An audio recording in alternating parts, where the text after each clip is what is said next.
ఇప్పుడు మనం 2025వ సంవత్సరం ఆగస్టు నెల 1వ తేదీ నుంచి 31వ తేదీ వరకు ద్వాదశ రాశిలో కర్కట రాశి వారి జ్యోతిష్యం అండి. గవ్వల శాస్త్ర ప్రకారం ఈ గవ్వల శాస్త్రాన్ని చింతామణి శాస్త్రం అంటారు, లకుట ప్రశ్న శాస్త్రం అంటారు.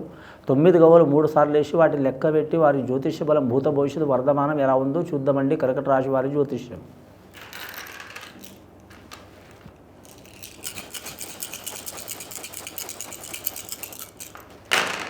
కర్కట రాశి వారి జాతకంలో 3 గవ్వలు పడ్డాయండి. గురు మహారదశ గవ్వలు పడ్డాయి.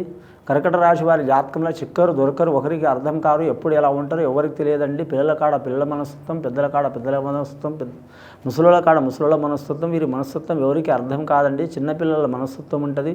మనసు వస్తే ప్రాణం ఇస్తారు, మనసు రాకపోతే సస్తుంటే నీళ్లు కూడా పోయారు, అసంటి స్వభావం ఉంటుంది.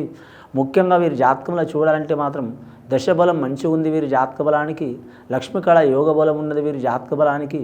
ముఖ్యంగా మాత్రం లయకారకుడు శివుడి సహకారం ఉంటుంది. అలాగే మాత్రం ముఖ్యంగా వీరి జ్యోతిష బలానికి చూడాలంటే మాత్రం శుభకారకుడు విష్ణువు సహకారం ఉంటుంది. అలాగే జన్మస్థాన కారకుడు బ్రహ్మ సహకారం ఉంటుంది. 3 రకాల గుణం ఉంటుందండి వీరి జాతక బలానికి. కానీ ముఖ్యంగా ఈ రాశి వారికి గవర్నమెంట్ ఉద్యోగస్తులకు అయితే మాత్రం తిరుగు ఉండదు. రాజకీయ రంగంలో ఉన్నవారికి కలిసి వచ్చే అవకాశం ఉంటుంది. ముఖ్యంగా ఈ రాశి వారి జాతకంలో చూడాలంటే మాత్రం ఐఏఎస్ ఐపీఎస్ రంగం వారికి మాత్రం చాలా వరకు అదృష్ట యోగ బలం ఉంటుంది. అలాగే మాత్రం వీరి జాతకానికి వైద్య రంగం ఉన్న వారికి ఇబ్బందులు తప్పవు.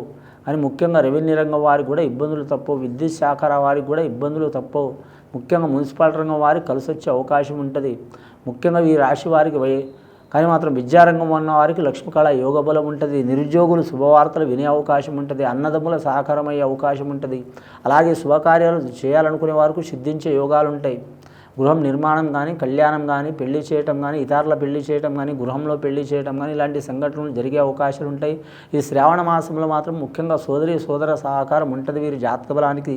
రక్త సంబంధికులతో విరోధాలు, చిక్కులు, చికాకులు, దారిద్ర్య బాధలు ఉన్నవారు తప్పకుండా తొలగిపోయే అవకాశాలు ఉంటాయండి. ఈ కరెక్ట్ శ్రావణ పౌర్ణమికి అలాగే ఋషి పంచమికి మాత్రం ఇష్టదైవానికి పూజ చేయించడం చాలా వరకు శుభకరం ఉంటుందండి. కర్కట రాశి వారికి పుష్యమి నక్షత్రం వారు చేయించడం చాలా శుభకరం ఉంటుందండి. ఆశ్లేష నక్షత్రం వారు మాత్రం ఆంజనేయ స్వామిని పూజ చేయడం చాలా వరకు శుభకరం ఉంటుందండి. రెండవసారి గవ్వలేసి చూద్దామండి.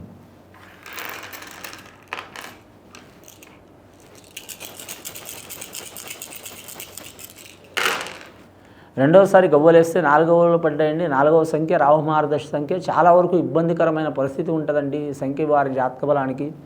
రాహు మహారదశ ఎందుకంటే వీరి చంద్ర మహారదశ జాతకం కాబట్టి రాహు మహారదశ వీరికి ఇబ్బంది పడే అవకాశం ఉంటుందండి. ఈ రాశి వారు జలకారకులకు వచ్చిన మాత్రం ఛాయాగ్రహం 4 అంటే వీరి జాతకానికి చూడాలంటే మాత్రం అనుకోని అతిథులు ఇబ్బందులు పెట్టే అవకాశం ఉంది. అలాగే నరఘోష అధికంగా ఉంటుంది. అలాగే మానసిక ఒత్తిడి అధికంగా ఉంటుంది. నమ్మిన వారు మోసం చేసే అవకాశం ఉంటుంది. జాయింట్ వ్యాపారం కలిసి రాదు. అలాగే వీరి జ్యోతిష బలంలో చూడాలంటే మాత్రం రక్త సంబంధికులతో కానీ కావచ్చు, ఎవరితో కావచ్చు, కానీ మాత్రం మంచిగా ఉండి ఇబ్బందులు పెట్టే అవకాశం ఉంటుంది.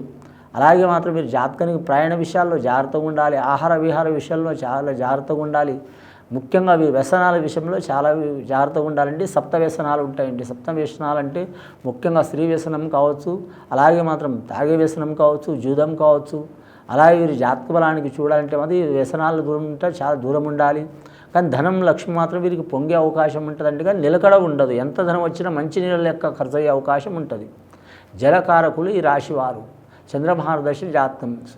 అలాగే భూమికి దగ్గర ఉండే గ్రహం ఏదైనా ఉన్నదంటే మాత్రం కుజగ్రహం. కుజం తర్వాత అంతగా దగ్గర ఉండే గ్రహం అంటే 2-3 కిలోమీటర్లు కాదు, మనకు కనబడేంత వరకు మాత్రం చంద్రగ్రహం. కాబట్టి చంద్రగ్రహ జాతకులు మాత్రం ఆలోచన శక్తి చాలా ఉంటుంది, ఆచరించే శక్తి చాలా ఉంటుంది, వాక్చాతుర్యం చాలా ఉంటుంది, వాగ్దాటి చాలా ఉంటుంది, ఆకర్షణ శక్తి చాలా ఉంటుంది.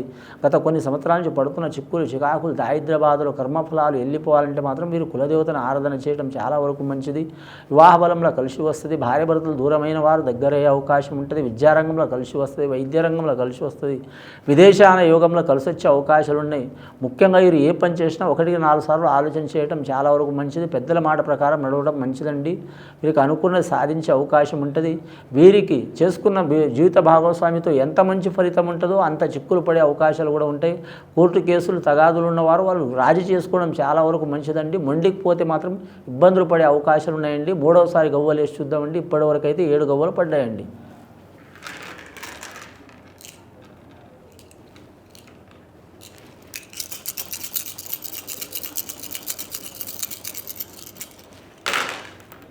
మూడోసారి గవ్వలేస్తే ఇంకా 4 గవ్వలు పడ్డాయండి. చాలా వరకు దురదృష్టకరమైన సంఘటనలు జరిగే అవకాశం ఉంటే 4వ సంఖ్య అంటే దురదృష్టం కాదండి. కాకపోతే ఈ రాశి వారికి 4వ సంఖ్య పడదు.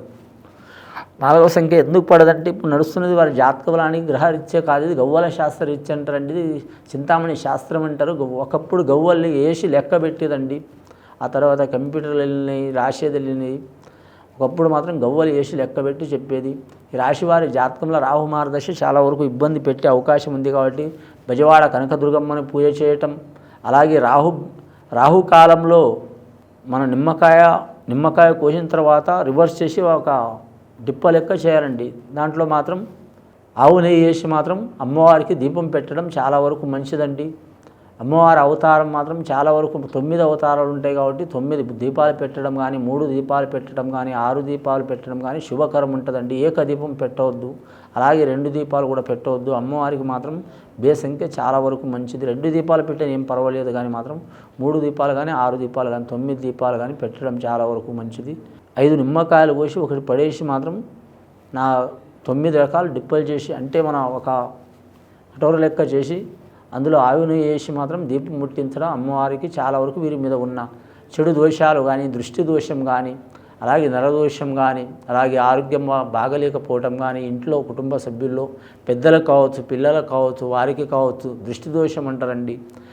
అది తిన్నది సహించకపోవటం, ఆరోగ్యం బాగలేకపోవటం, అలాగే ఎంత తిన్నా కూడా లావు కాకపోవటం, అలాగే వారు తొందరగా జీర్ణశక్తి కాకపోవటం, ఎక్కువ లావ అవ్వటం కానీ, బక్కగా అవ్వటం కానీ ఈ దృష్టి దోషం వలన ఏ అవకాశం ఉంటుందండి. కొందరికి బద్ధకంగా ఉంటుంది, చాలా ఏ పని మీద ఆసక్తి ఉండదు, అలాగే చేసే పని మీద కాన్సన్ట్రేషన్ ఉండదు.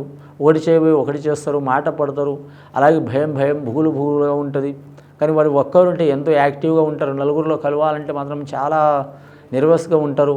గంటకో గుణం ఉంటుంది. రాత్రి అది చేయాలి ఇది చేయాలనుకుంటారు, పొద్దున ఏ పని చేయలేరు. అటువంటి సంఘటనలు జరిగే అవకాశం ఉంటాయండి. ఈ దృష్టి దోషం ఉన్నందువలన ఈ దృష్టి దోషం పోవడానికి అమ్మవారిని పూజ చేయడం శ్రేష్టం ఉంటుంది. ఆదివారం కావచ్చు, అలాగే గురువారం కావచ్చు, శుక్రవారం కావచ్చు, అష్టమి కావచ్చు, నవమి కావచ్చు, ఏ తిథి అయినా పర్వాలేదండి.